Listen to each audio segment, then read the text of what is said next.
My name is Christopher Merrill, and as the director of the International Writing Program, it's my pleasure to welcome you to the second year of Creative Matters, which is sponsored by the Office of the Vice President for Research.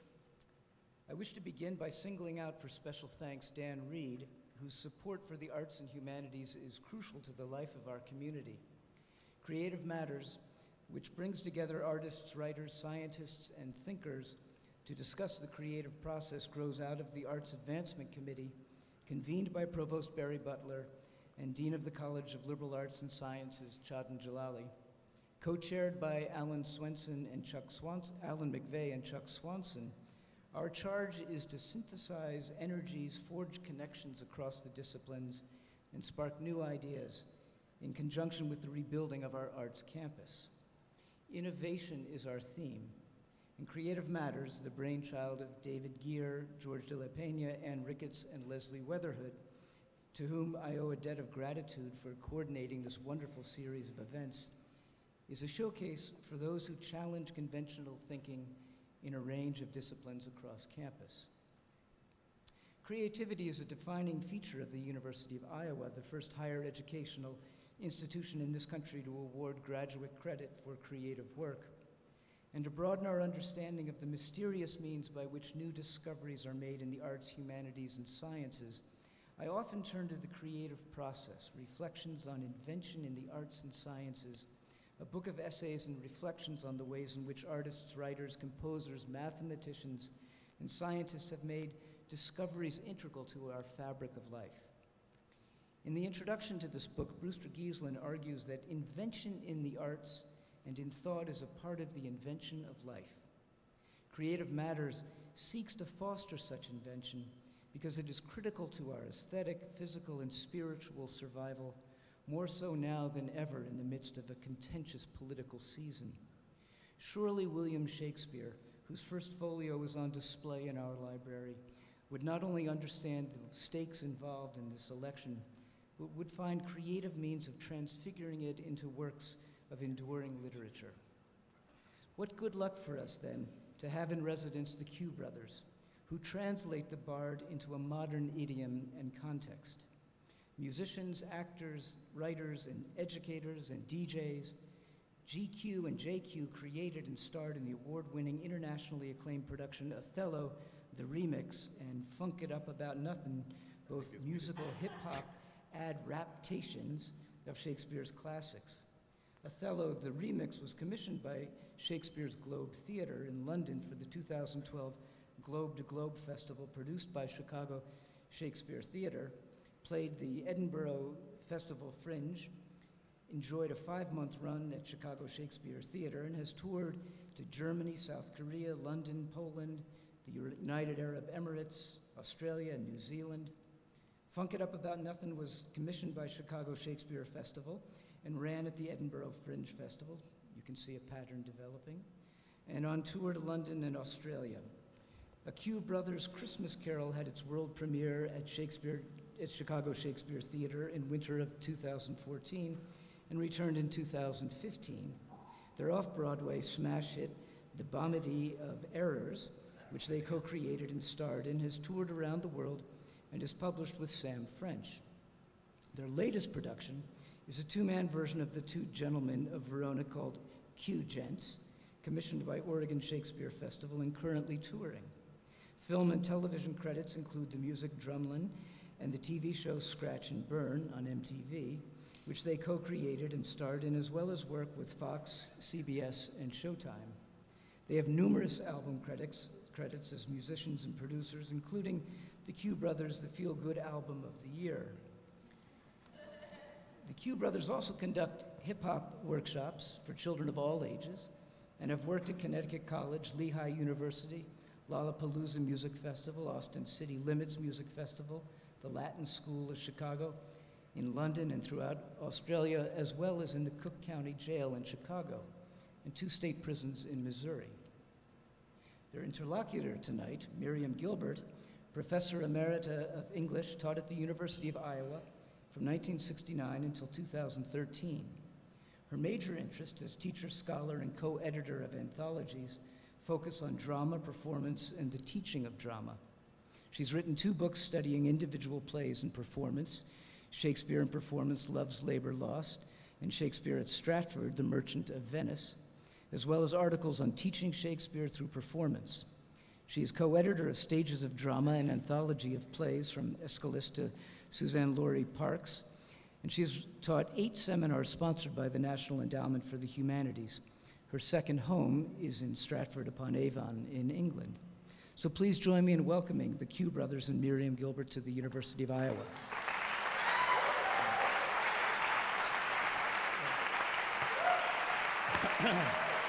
Thank you. Thank you for joining us. And I suspect that many of you, when you saw that the University Theater was going to produce something called Hip Hop Shakespeare, said to yourself, as I did, what is this? So we decided that the best way to get started was to give you a sample, first of Shakespeare, and then of Hip Hop Shakespeare. So I am going to read a speech from Othello. This is the only chance I will ever get to play Iago, and I am taking it. Absolutely. You've got to rise to the occasion. This is very early in the play when Iago is talking to Rodrigo and is explaining his feelings about why he hates the Moor. So I'm going to read this speech, a bit of performance, but only a little bit, and then we're going to have the excerpt from Othello, the remix, that shows you what they've done with it. Just to make it clear, Iago keeps talking about he. When he is talking about he, meaning Othello, he will be here. When he is talking about he, meaning Cassio, I will look this way. I'm sorry Shakespeare wasn't clearer on this. Rodrigo leads off by saying, "Thou toldst me thou didst hold him in thy hate. Despise me if I do not. 3 great ones of the city in personal suit to make me his lieutenant, off cap to him. And by the faith of man, I know my price. I am worth no worse a place. But he, as loving his own pride and purposes, evades them with a bombast circumstance, horribly stuffed with epithets of war, and in conclusion, none suits my mediators. For, certes, says he, I have already chosen my officer. And what was he?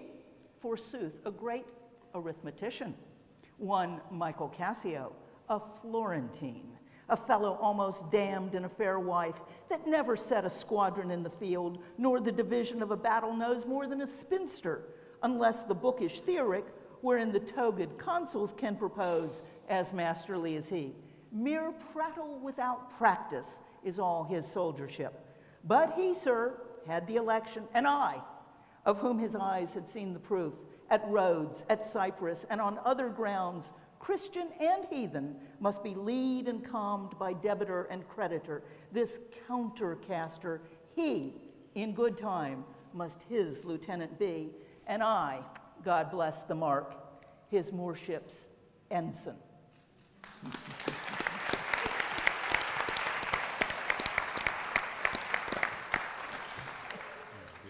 Yeah, let's just do it. Nicely read. Nicely read, sister.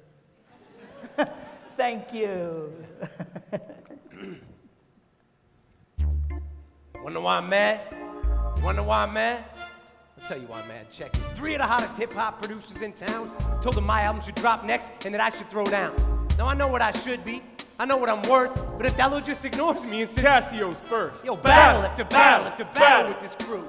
I murder mad MCs, but what's Othello do? He deals a freshman a fresh hand, and he makes him his best man. Lessens my chances by making me yes man. Oh, Cassio's this. What? And Cassio's that. What? But he don't know jack, 'cause Cassio can't rap. He's a poster child pinup boy in a land of pop. I'm half man, half beastie boy when I drop. My shit is John Blaze. This kid is just an actor. I live what I say. He's just a candy rapper. He's anything but hot, and I get the cold shoulder. EP needs an MD crossover. Every time he make noise, I get annoyed, man. I heard his latest song. He belong in a boy band. He make music for little teenage white chicks, dance around smiling while we make hype shit. Why? Othello's rich, but he keeps me poor. And now it's time to settle the score. Hey. He never lets me get my foot in the door. And this is why I hate the more. Look, Amelia, this is not what I need. Well, I'm your wife. I just want you to succeed. You know, Iago, a lot of people find that they just need a release to get some peace of mind. Have you heard the new record? What is this? Damn, a rapper should be a rapper, not a businessman. Chill, baby. You're totally obsessed. There's plenty of creative ways to de-stress, like a naked game of Twister or anything athletic. I'm opening for the opener. This is just pathetic. Look, baby, I'm popping the pill. There's a concert in my dress. You're at the top of the bill. What am I gonna do? We could watch a dirty movie. Seriously, what am I gonna do? Let's see, you could do me. What? Well, what if I let you get to third base? Ew, not even if you waxed your face. Why? Othello's rich, but he keeps me poor. Ah! Well, now it's time to settle the score. Hey! He never lets me get my foot in the door. And this is why I hate the more. Here comes Rodrigo, there's no lamer Herb.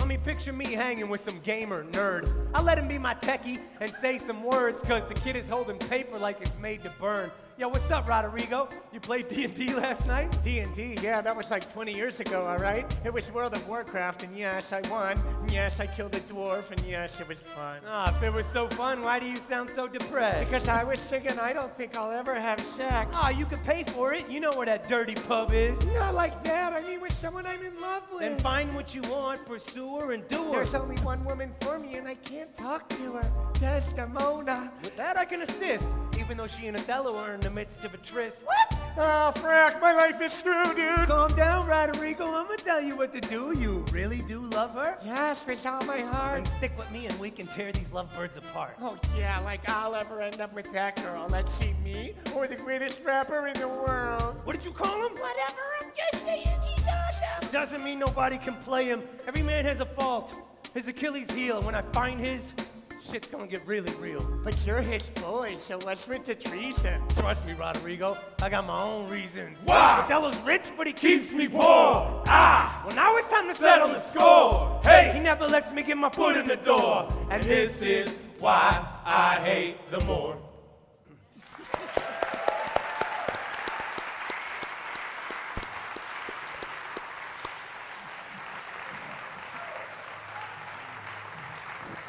Thanks, y'all.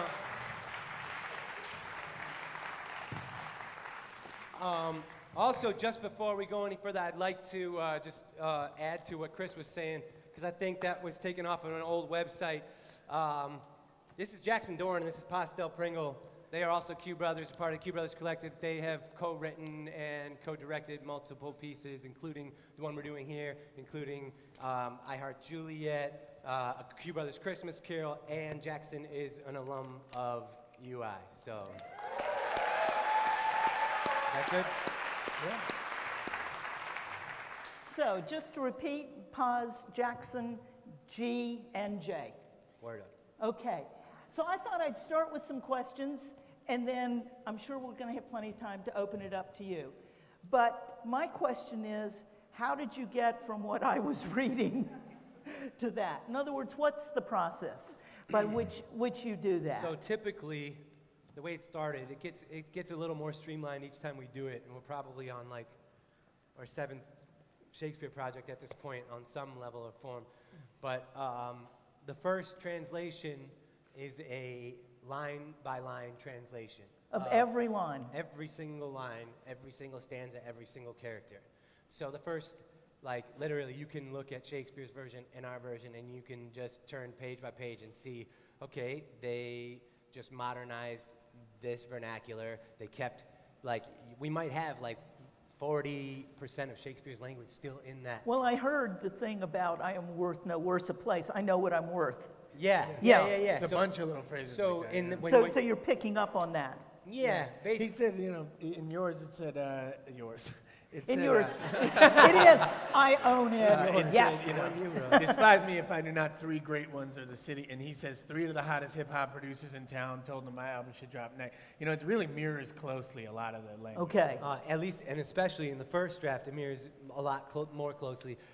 What we end up getting to 39 drafts later is maybe 10% of Shakespeare's original words in what we're using, but the intention, we find we're getting closer to each draft. The story that we're telling, we like to tell it more truly each time. Well, we'll talk about what that actually means, I guess, down the conversation. But also, what we incorporated into Why I Hate the More was like 2 other scenes. Yes.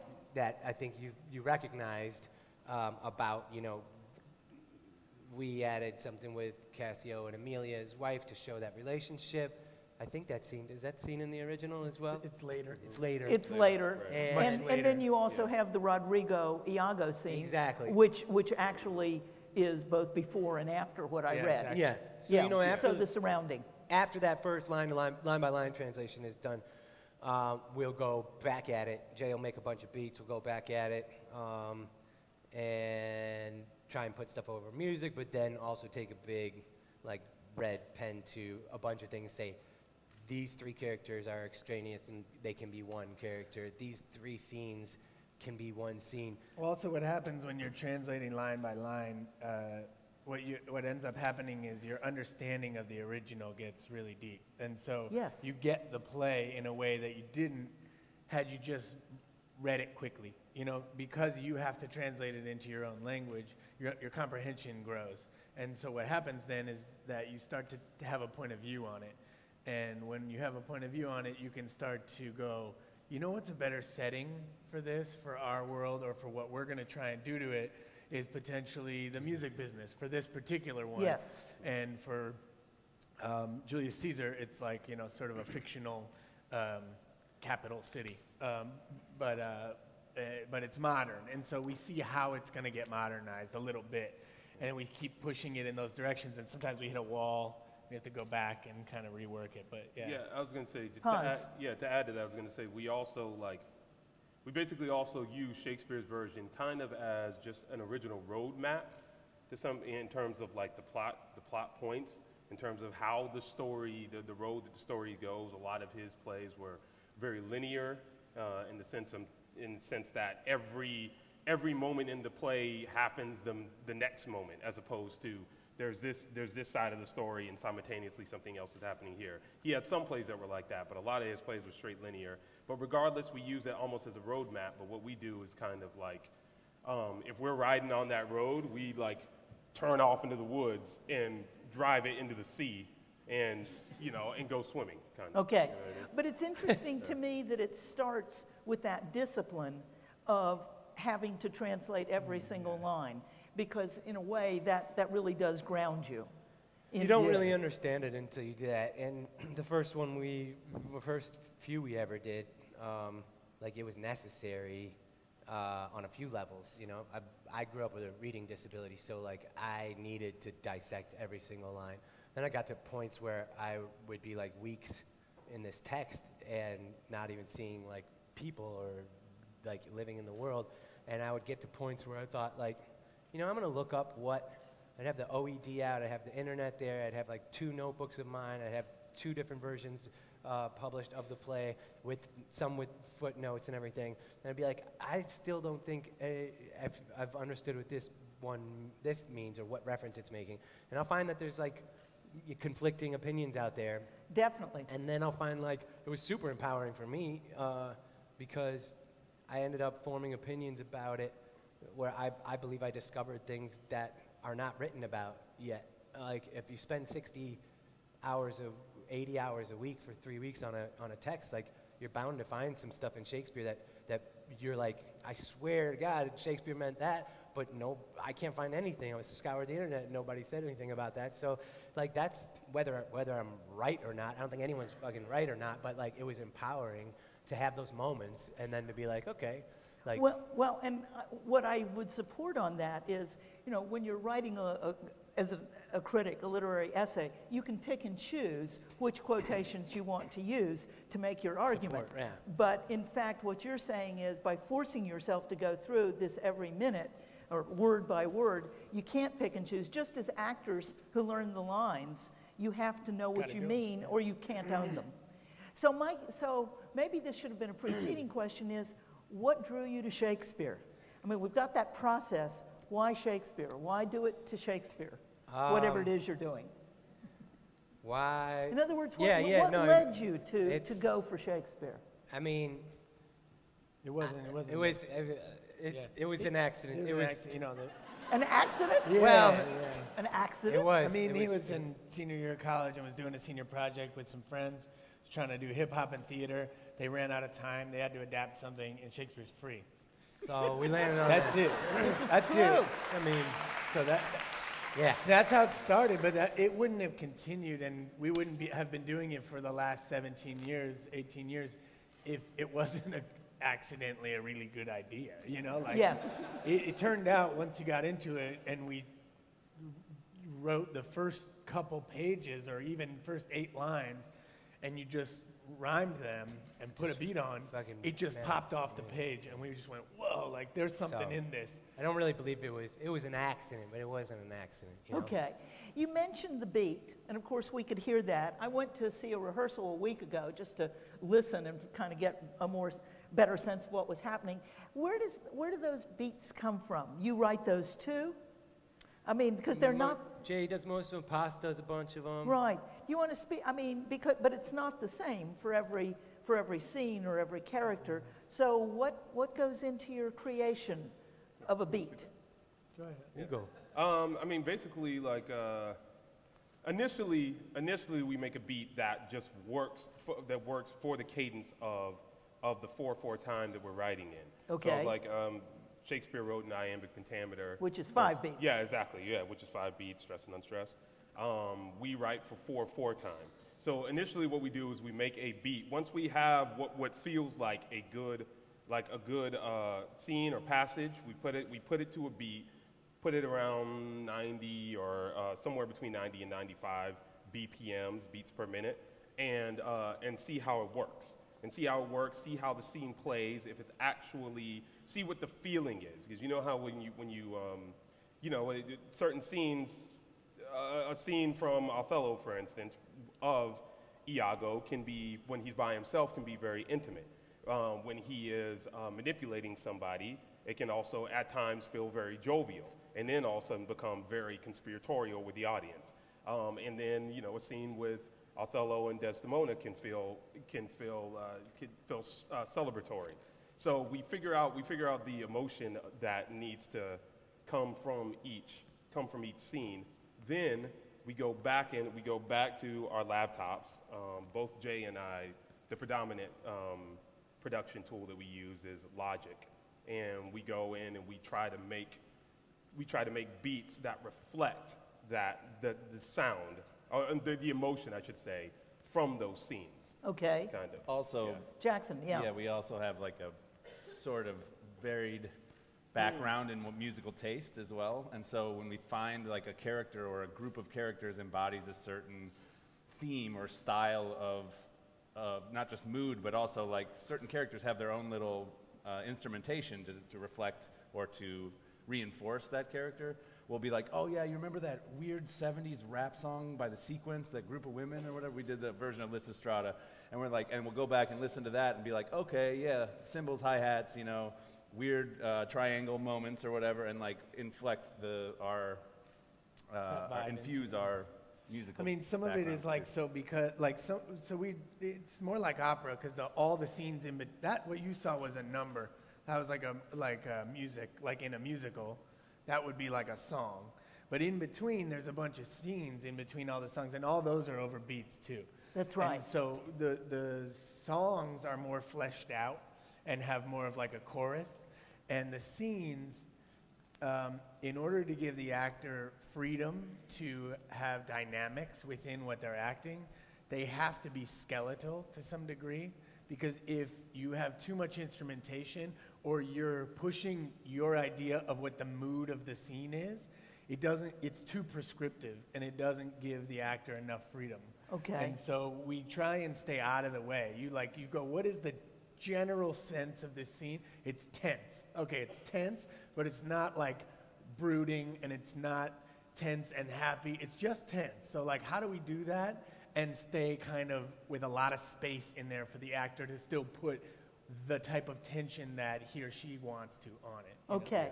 And one more thing, I don't know whether this gets too technical, but Shakespeare frequently has got both prose and blank verse, Right.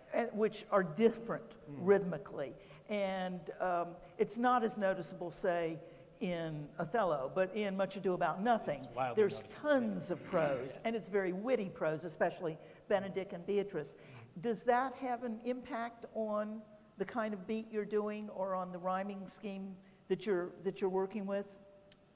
In that particular case with Funk It Up or Much Ado, that allowed us to see that the characters of Benedick and Beatrice were going to be the best rappers of the whole play. Because they're so smart. They're so smart, and then they actually have a rap battle at one point where she kind of, they dupe each other, but they're like, all right, fine, let's break it down. They look at the DJ, and the DJ spins an old school beat, and they're like, there's a straight up battle where each of their crews are behind them going, oh, and like, you know. Okay, because in some ways, Much Ado is a battle of the sexes. I mean, it's a sort of original, before Fred Astaire and Ginger Rogers got there, they were doing it with Benedick and Beatrice. Part of what you're asking is like when he heightens the language into poetry. Exactly. It's an indicator for us that there's an emotion there. Right. That is like important for a character's arc that we need to be true to.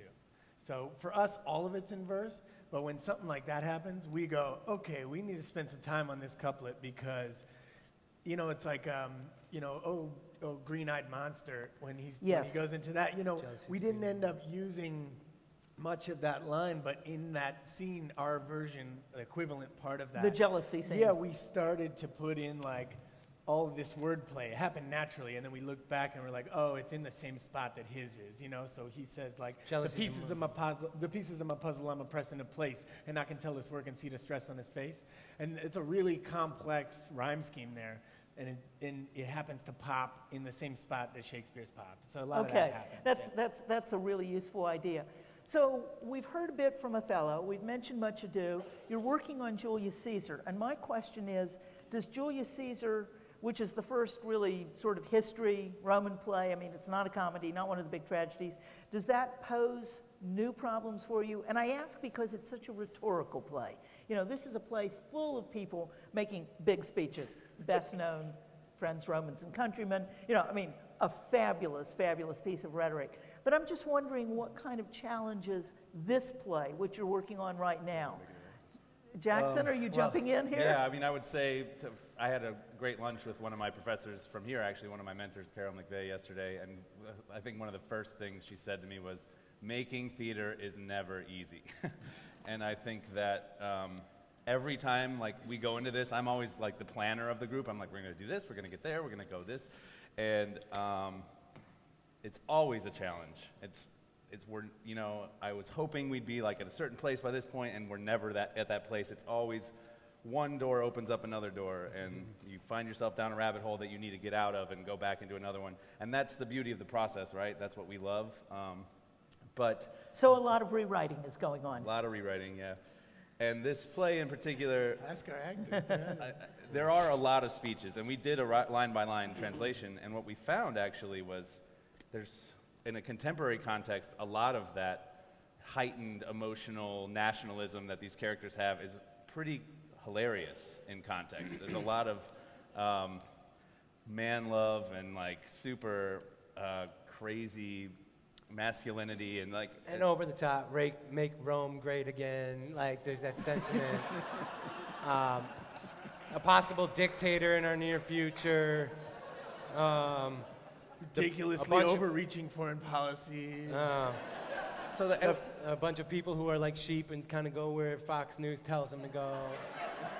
What are we hearing? It's hard to not just do that the whole time, too. Right. We need to have characters that we care about, and it's tempting to make a bunch of it was important for us to put elements of when we were discussing current events, we were throwing them on both. We were throwing them on both sides of the fight. Okay. Because you don't want to end up being like SNL. You don't want to be SNL. You don't want to be a spoof, and right. You don't want it to be disposable. You want it to feel classic. So we would take elements of, what we might be annoyed with by the media and put that in somewhere, or what we might say is, hyper nationalism, or what we might say is crazy foreign policy, and we put them on the same side. And so people who come see the show are not going to be like, he's Trump and he's Hillary. It's like, it's not going to be like that. No. You're going to get elements of both in both, and it'll be kind of a swirling of all of the shit storm that we have to deal with today. Right. And I mean, it's got to be not a coincidence that this play is being done right now. I mean, it's one of the great political plays, and the whole question about who the leader should be and what kind of a leader he would be, and what if you think he's going to be really dangerous. I mean, those are questions at all times, especially now, though. Yeah, I was going to say, just with regard to like what you asked about the nature of it being so rhetorical. One of the hardest parts for us is like that rhetorical quality, that quality of people constantly speeching and speechifying, and They do make speeches. where they're constantly doing this with their hands. We had to, exactly. We have to find a way to make that active. Right. We have to find a way to make that active. So oftentimes we just have to dissect what it is that they are actually saying in all these speeches, and almost kind of like internalize it for the character, and then find a way for the character to express that with another character. Right. Yeah. Because one of the things that is both so noticeable but also so infuriating is the habit that both Caesar and Brutus have of speaking about themselves in the third person. Caesar does this all the time, but Brutus does it too. And there's a certain kind of distance, isn't there, with people? Maybe we should keep that joke after all. I told you. Footnote, yes. Yeah. Okay. The other thing you mentioned was Jackson. You said man love, and I mean it does strike me that this is a very male play, at least as Shakespeare wrote it. Yeah. There are only 2 female roles. They're out of there by the middle of the play, and so forth. Yet you're doing this with an ensemble, A majority female ensemble. which is 7 women, 5 men. And so I'm interested in how that's working, and especially what that is allowing you to do with an ensemble, because obviously some roles are going to be what we would call cross-gender casting, right? And So what's that done for your process here? Well, I'll start by saying that every play that we've tackled of Shakespeare's, we have found, I'm not saying all his plays do this, but every single one that we've dealt with, we find that the female characters get slighted. So that if Benedict has a page and a half of all this stuff, Beatrice has a mirror image of that in like 4 to 8 lines. Yep. So maybe at the time, because that wasn't really being played by a woman, it was a made more boy. sense. Or maybe it was just sexist because people were sexist and still are. So we made a very conscious effort to strengthen our female characters in every play that we've done. So our Beatrice is way stronger. Our hero is way stronger. Our Desdemona, even though she's Been eliminated. is stronger, we feel. I mean, she's an audio presence that we think is stronger than any physical presence we've seen in any production. So that is something we like to have a new vision about. Right.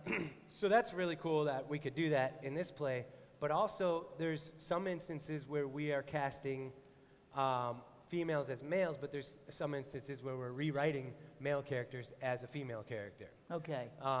So the possibilities are all over, and it's kind of just like as creators, you take what you're the tools that you're given, and you make the best piece possible. Through limitation comes creativity, right? Yes. Yeah. So we limit ourselves in 4/4 time, or we say, like, when we write together for just the 4 of us, like, we have 4 guys that are going to try to pull off telling this story with 20 characters, like our Christmas Carol or whatever. How are we going to do that? And that opens up the door to more creative stuff. Right. So this is, in this particular context, trying to write for women as 4 men, which, as you can probably imagine, is, difficult. Or we try to open up doors within ourselves, or open up doors within our version or adaptation of the play and challenge ourselves in whatever way. So it is a challenge. We're trying to stay true to Shakespeare's storytelling and come at it with our vision today.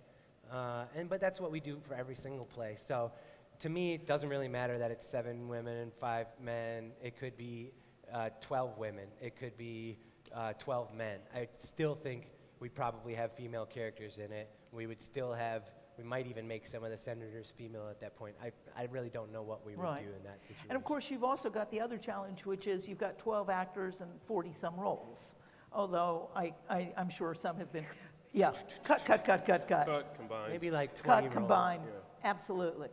And I mean, maybe that's this- a part of modernizing now is like, we don't have to, we're not in like a giant, we're not in the Globe in a 3-hour piece of theater where there's people yelling and throwing things and there's Goats. bathroom breaks and you don't have to repeat every plot Chickens. point 4 times, you This know? is true. And so the truncation process is like people come in for an hour and 10 minutes, hour and 15 minutes, and they're going to get the full story. It's going to, you know, smack them in the face.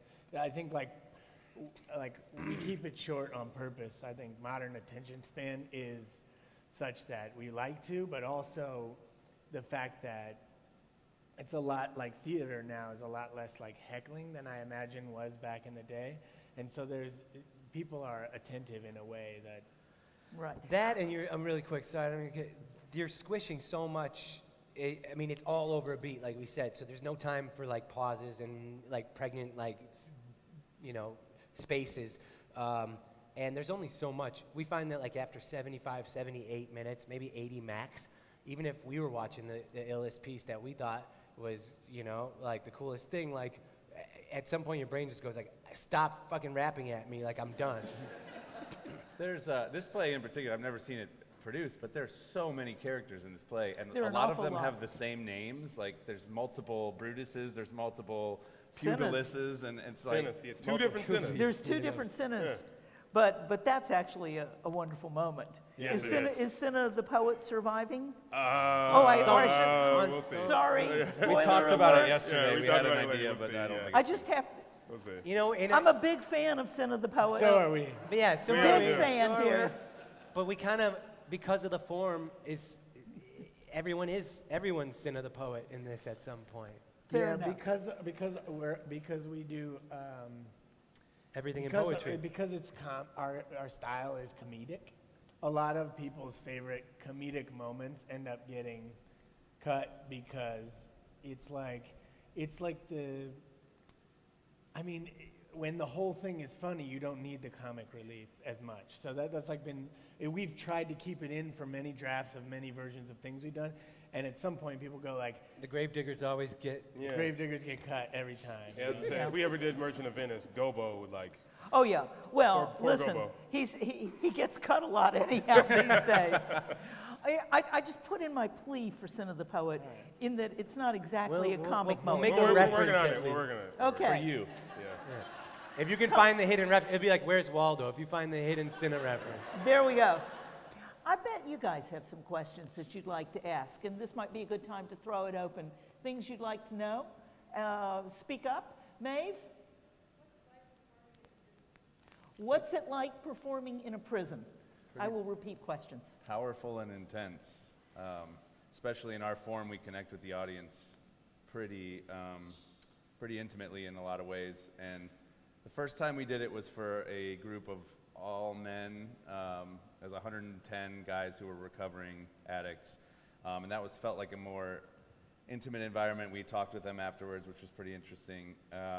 But I think we came out of that feeling like we gave people some form of inspiration and we told them, you know, like, just because you're in here doesn't mean that's the end of shit, you know, which I'm sure they know too, but it was a good connective moment for us, I think, to see what theater can do to the human spirit. Othello the remix. And then when we did it in front of a mixed gender group for 500 inmates, it was really interesting to watch the guys on the stage left side who were just kind of like chilling there, like afraid, like, Couple of them bobbing their head. they didn't show much, and the ladies were just like, Screaming. it's pretty awesome. Most of the time, the guys were just looking over at the ladies because they don't get in the same room.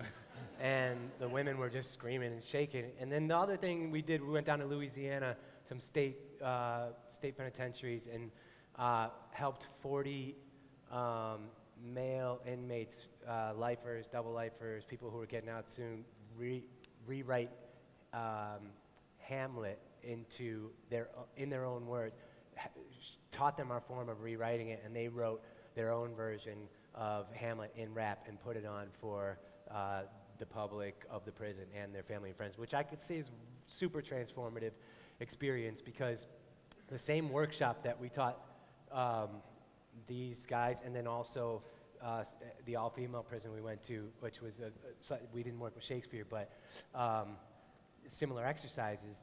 The effects were the same on our students there as they were on fourth grade, like kids from Glenview, like a privileged suburb outside of Chicago, as they were with was there an all-Muslim girls' school in Manchester, UK. Like, the same exercises are done, and it's amazing to watch the same effect from like how old are you in fourth grade, like 8 or 9, and like a 78-year-old man who's from Chicago, who's been in prison for 30 years or over 30 years, and to witness the same result, and also the same empowerment over the language. Like, wait, I can do this? I can actually write this? And I mean, it's mostly a humbling experience, because you get to go home at the end of the day. And it also gives new meaning to the words you're saying. So like, we'd be performing these words that we had done. We've done Othello 500, 600 times. And you'd be saying these things that you just kind of brush past sometimes in normal performances, and you realize that it takes on a whole new meaning in that setting that you didn't notice. Jealousy and betrayal and murder.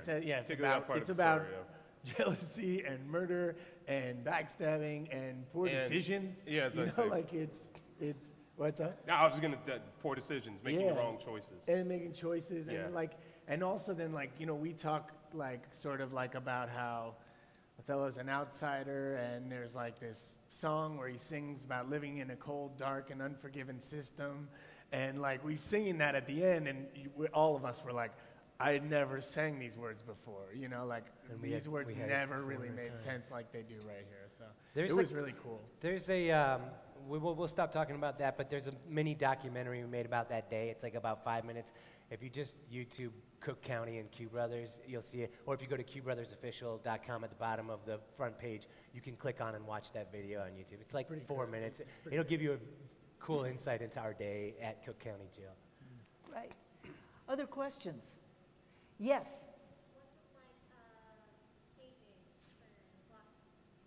What's it like staging for? For 12 people as opposed to 4? What's it like to stage for 12 people rather than for 4? It takes a lot longer, and it's a lot of moving bodies, and honestly, that's been one of the biggest challenges. That's our biggest learning thing for us as artists, which is a good challenge for us. I mean, part of this thing is we're teaching students here, but also they're teaching us every day, which is why these experiences are so cool for us, because I'm sure you all know or have heard, how much you learn by teaching as opposed to just learning, and so.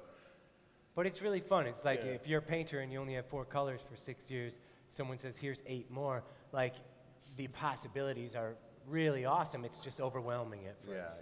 Yeah, you almost wish you had more time, because the part that we almost kind of leave out every time is that we are actually every day creating what this piece is. So we come in with the new material every day, and we don't know what to do next.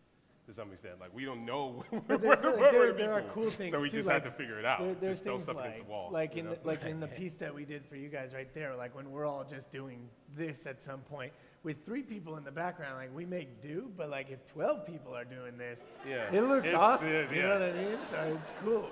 Seriously, there's movement to the stage now. In a way that there isn't. It's harder to do with just 4 guys. Yeah. And I mean am I allowed to mention Halloween?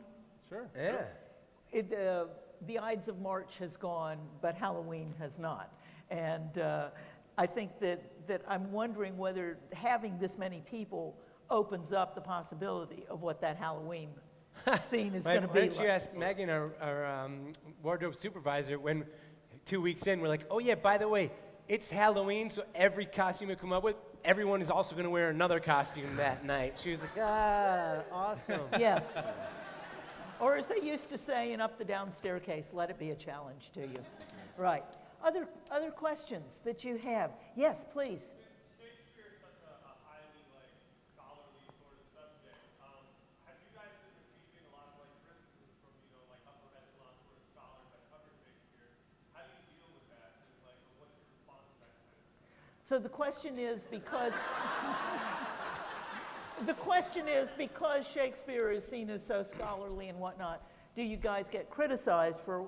And if so, how do you respond? Most people and don't. I pulled all my punches today. And that's why we brought Miriam in. Yeah, no. Most people who criticize it either haven't seen it, so they're just saying like that idea sucks, and they haven't seen it, Or they'll admit afterwards, I wanted to hate I this. wanted to hate it, and I don't. Yeah. But I think the scholars tend to be the biggest fans because they get what we're doing and they catch all the Shakespearean references and the original dialogue that's still in there. And so they see that we revere what we're working with, that we're paying homage to it. But I would be careful. I guess my first question was your question. You were like, because Shakespeare is this scholarly thing, I would ask you to see it differently because, or pose that question and say, is seen as the way you reinterpreted it. That's an important distinction for me. I'm a word head, and that's maybe why I love Shakespeare. But I would also challenge the world to stop looking at Shakespeare that way because it's only alienating ourselves and everyone who's possibly super connected to it and doesn't yet know it. Yeah, I mean, he was the hottest verse of his day, and we're fucking with the hottest verse of our day, Right. That's it. Like, people didn't walk around talking in iambic pentameter, People, well, we sometimes do, but people don't walk around just rhyming all the time. It's a heightened version of the language that's popular at the time anyway. Right. And so we're just... And on top of that, it was pop. Like, it was popular entertainment at the time. It was. So And just to give a nod over to the first folio, that book was such a revelation. It was such a challenge. Who would publish plays in a big, expensive coffee table book? Right. It'd be like publishing television scripts. Right. I mean, we don't do that. Yeah, and these things weren't meant to be read. They were meant to be they were not. experienced. That's right. And you saw them. I mean, we know this because when they were produced, they didn't have long runs. They weren't on Broadway for months. You were lucky if you got 3 performances in a month of the same play, unless it was, say, Richard II, and you were putting it on real fast before the authorities found out you were doing a play about the deposition of the king. Wow. So you run that for 7 days just to get that over with. But I think there's that. The other thing. And I have to admit that being in an English department, we're probably the people who have fostered that notion of Shakespeare belongs to the scholars. One of the things I learned from watching rehearsal the other night was to be reminded of what a collaborative art theater is. And we say that as a cliche, but cliches are true, right? And Shakespeare was a collaborator too, on many levels, both with the works he was adapting. Sometimes he was working with another playwright, young man John Fletcher, that he did some work with, and others. But mostly, we know he was there with the actors. And just as these guys are coming in with new pieces of text, and I see the look on the actor's face when they say, and tonight we're going to do the scene this way, and they've just been handed the scene, one's got to believe that was also going on with Shakespeare and his guys, right? Yeah, that he was absolutely. coming in and saying, no. And we know that sometimes he got really ticked off at them when he said, let your clowns speak no more than is set down for them. When somebody was going on, and Right. he was essentially saying, I don't think we need more ad libs. This play is long enough. So, good question, though. Go ahead, I was just going to tell, there was a little bit of anxiety, though, going into Shakespeare's Globe with the world premiere, and the first time amplification had ever been in Shakespeare's Globe Theater was our play, Othello, the remix, and it was sold out for 3 shows, and we'd never done it in front of people.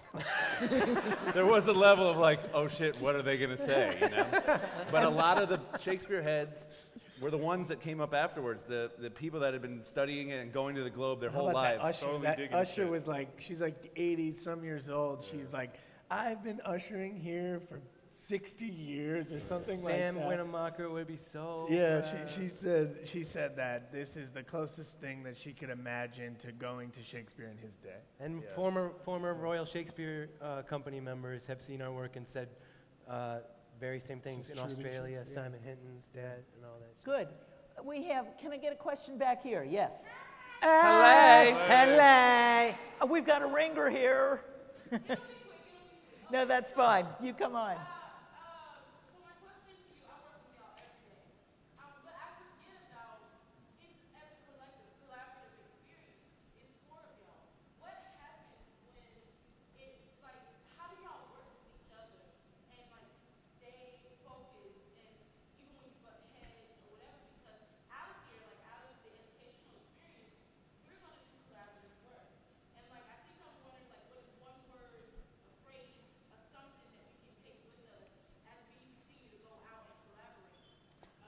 Nothing is precious is one thing I would say.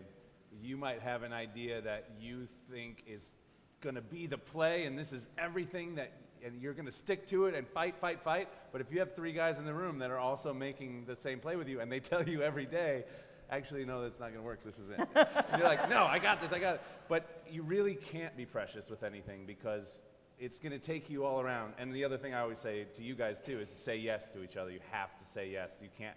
There's times where you butt heads and say, I don't think that's going to work, I don't think that's going to work, but you have to say, let's try it at least, you know. Also, collaboration is like, it's like a marriage. So you kind of have to like, the things that annoy you about that person are also the reasons that you love them and that they're awesome. So you need to, I'm gonna cry, I love you guys. Love you too.